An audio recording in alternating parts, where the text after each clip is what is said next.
All right, for the next installment, I'm gonna start putting these interior plastics back together. So in steps, the package tray goes on the back first, then these upper sail panels along with the lower sail panels at the same time. But before we get there,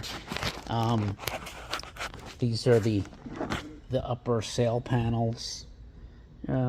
Pretty good, but there's some sound deadening that normally goes here, and it was this stuff, and this is that, you know, tar paper with the jute on the back, and you see over time that slips off, and it piles up. It'll be loose behind there, so my intention to remedy that is I have some of this acoustic foam, and I'm gonna put it in there similar to like that, and that'll keep things quiet, and it's lightweight. It's not gonna come off. So I got my hot glue gun warming up, and we're gonna install that on there after I cut them. So that's what I got. It's pretty easier to cut this with a utility knife. It cuts really easy. And then I'll go on to the next one. Let me let that cool. The one thing I have is this gasket at the thing, and I have this sticky stuff I'm gonna put right here. See, it's possible you could get a draft if this isn't sealed, because there is a drain hole at the bottom of these. So you see that drain hole?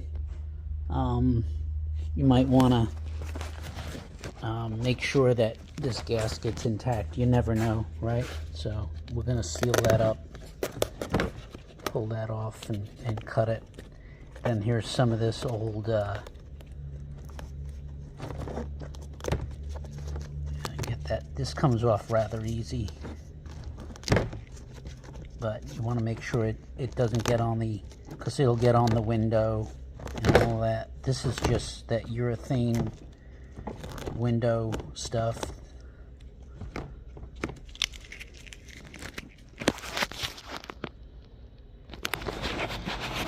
Okay, I don't fully trust this hot glue. You know, it's known not to stick to plastic over a while, so I'll use a little 3M weather strip adhesive, and I'll put a dot. What I do is pull up a corner, and you put a dot in there, and you hit it firmly. The hot glue will hold it for long enough, but the super weather strip adhesive will make it go further. And then the same with this piece of gasket, this foam gasket I put in there. That'll get a dot of hot glue and then some super weather strip adhesive.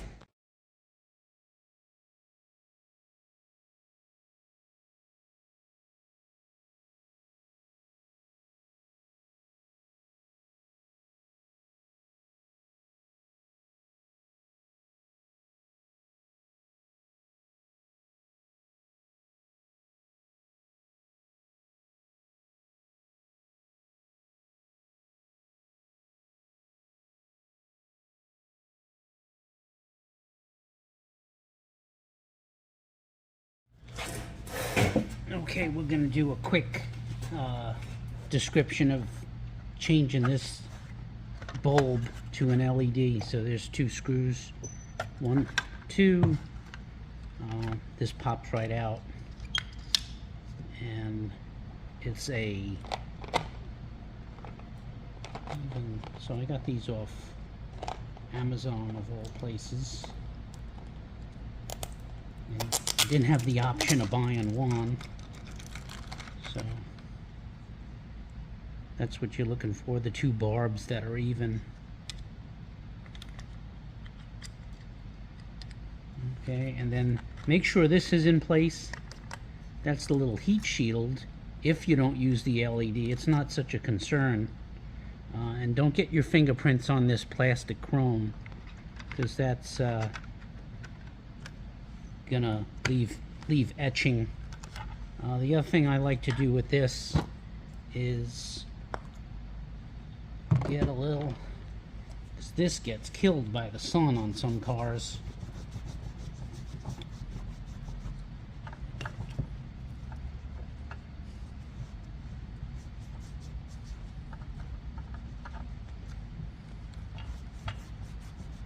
This will kind of get some more life in there.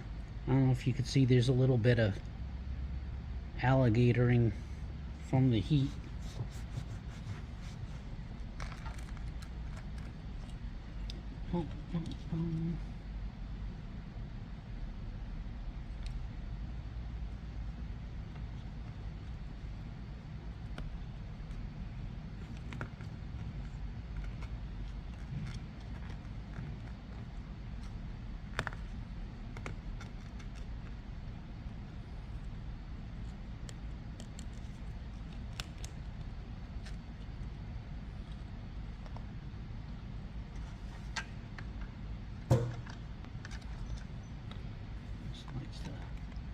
Keeps popping out.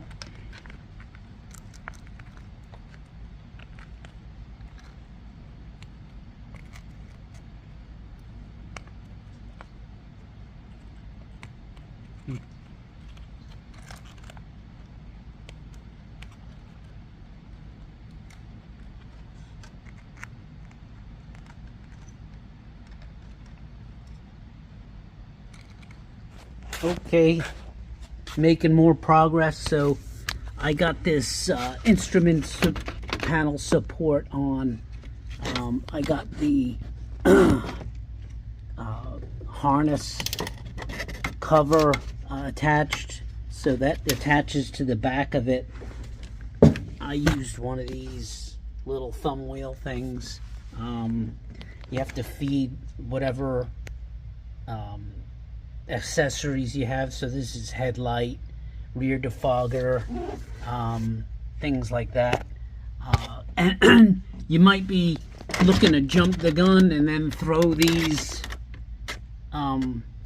in, but you want to leave this loose until you're ready to put in the dashboard gauges, because remember, you have to slip in that VSS box and the pigtail for the tack and all that stuff. So you want to just hold off on doing that until you feed that stuff through, and then you're good to go.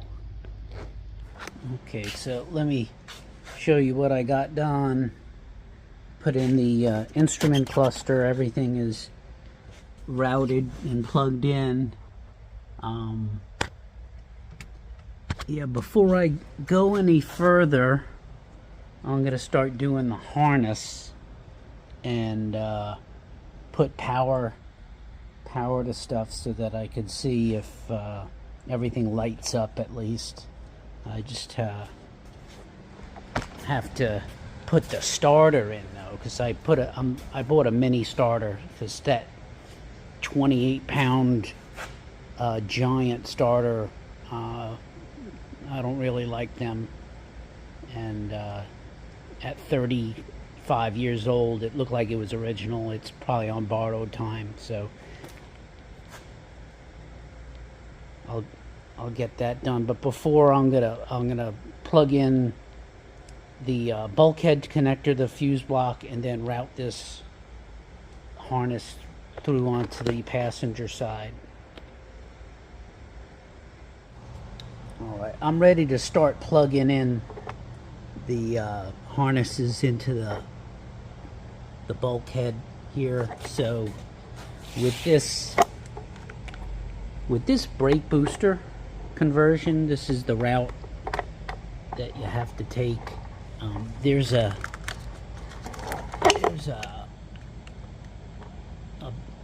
like a bracket that gets put in over here. I'm caught on something. That hole, but it's not reaching because this was it fit with the Power Master, but that'll have to be moved. And with this, so this is the headlight harness. There's the windshield wiper right here. That's another one that goes in the washer wiper. This one is the brake. Goes down by the brake proportion to give you the low fluid light, something like that. This is for the hood, under hood light. So this harness survived the crash pretty good. The only thing I found was a missing ground end, and this was on the passenger side, so I'll put a new eyelet on that. So with this, see, the goes like that. It goes inside and then it pulls to click, and then you could fit that right in there. And then that's a 1/4 inch bolt head, so it's not metric, it's a 1/4 inch, and that goes in over there. Okay, so I added a little loom to that one, and then the one going down to the brake, and then these two are for the Power Master, and I'm gonna wrap these with tape real good. I wouldn't cut them out, not that there'll ever be a reprise of the Power Master or reliable Power Master systems, although you never know. But you could use this as a good power source, maybe for alky or some other accessory. It looks like there was something tapped into there at one point anyway. But I'm going to tape these up real good and tuck them out of the way.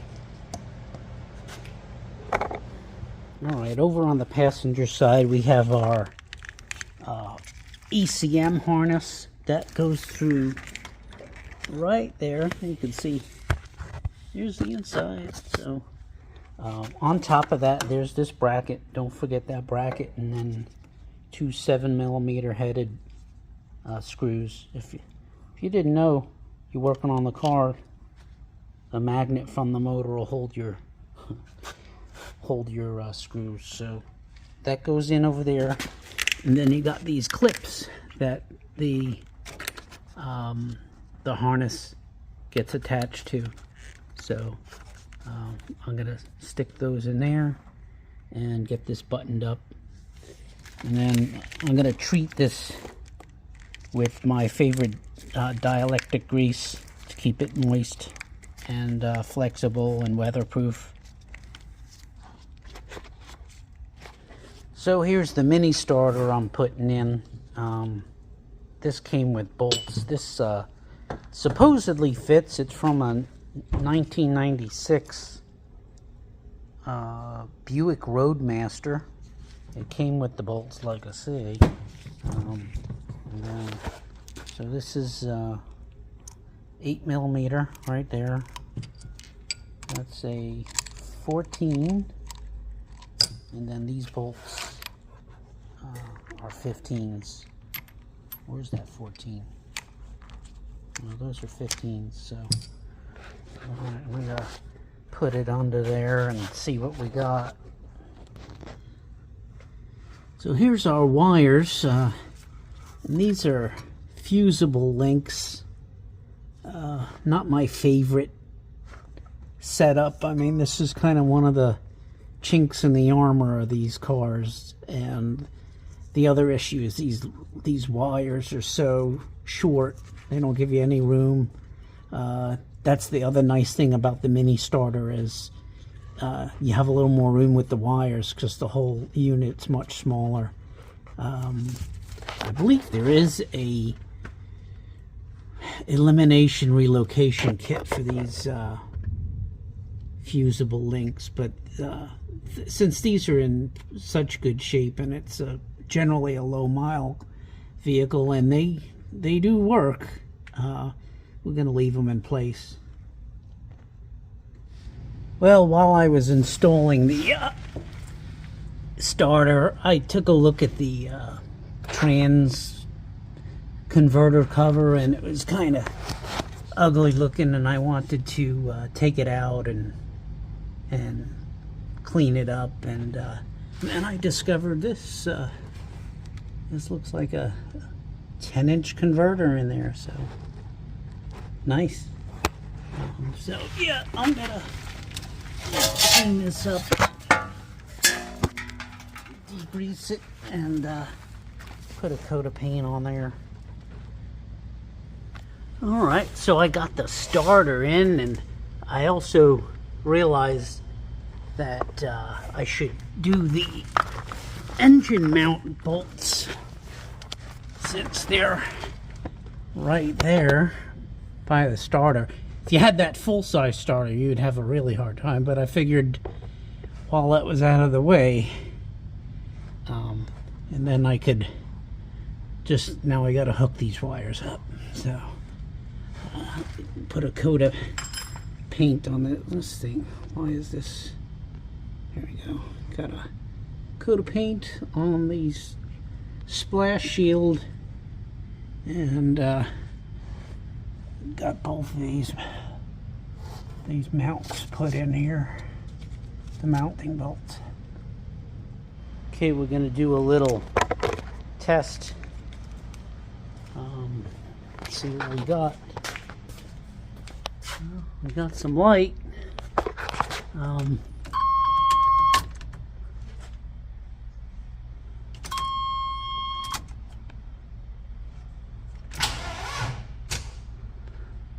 It's a weak battery, so don't hold it against me, and I don't have a good ground, so but I like it. So yeah, I don't have the ground strap hooked up yet, so these cables wouldn't be expected to do that. But that's it for today. It's going to be a few days until I get back to this, so I appreciate you watching. Like, subscribe. I love your comments and questions. Have a great day.